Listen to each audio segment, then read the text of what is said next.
Vamos lá começar mais um capítulo dessa história maravilhosa do Grêmio, Grêmio 120 anos. Lembrando, quem não olhou nenhum episódio, eu tenho um link aqui na descrição da playlist 120 anos de glória com todos os episódios. Quem já olhou o primeiro, o segundo, pode clicar aqui e olhar os anteriores, porque é tudo uma sequência.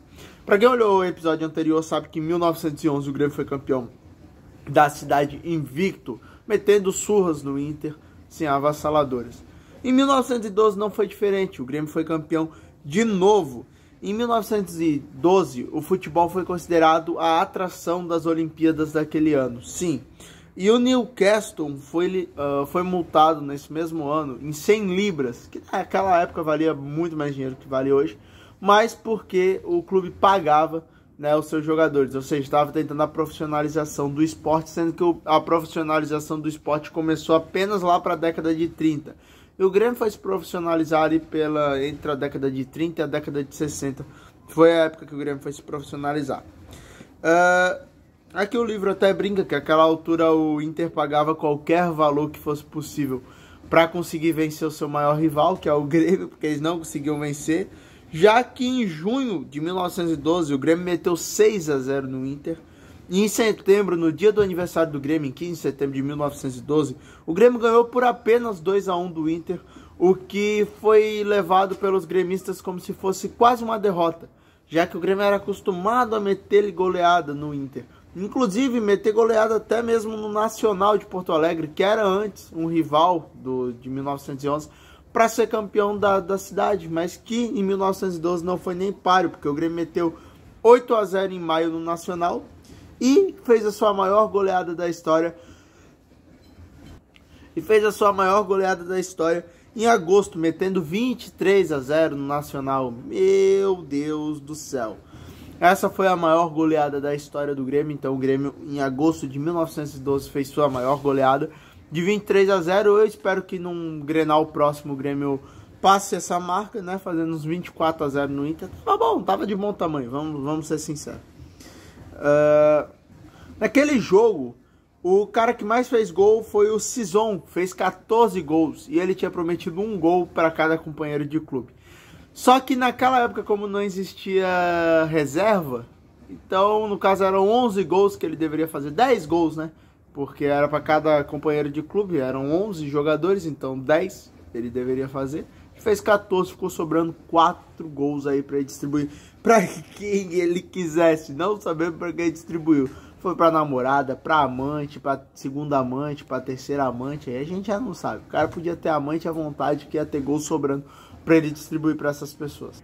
Em 1913, então, o Grêmio se desliga da Liga Porto Alegrense. Embora tivesse já vencido 2 das 3 edições, né? Só perdeu aquela pro Militar FC, que depois de transferido pro Rio de Janeiro não jogou mais, né? Como eu já contei em episódios anteriores. Porque o Grêmio resolveu priorizar os amistosos, principalmente contra clubes de fora da cidade, como o Pelotas, o Canoense, o Guarani de Bagé e o Rio Grande de Pelotas. O jogo mais importante do ano, porém, foi contra o Bristol Football Club de Montevidéu. Seria a primeira vez que um time estrangeiro jogaria na Baixada, o que concedeu grande dimensão ao clube gaúcho. Embora fosse derrotado em campo, o Grêmio considerou-se vitorioso pela organização do evento. Desde 1911, quando enfrentou a seleção uruguaia e o Esporte Clube Pelotas, em Pelotas, o Grêmio esforçava-se por disputar jogos internacionais, interestaduais e intermunicipais, uma raridade na época.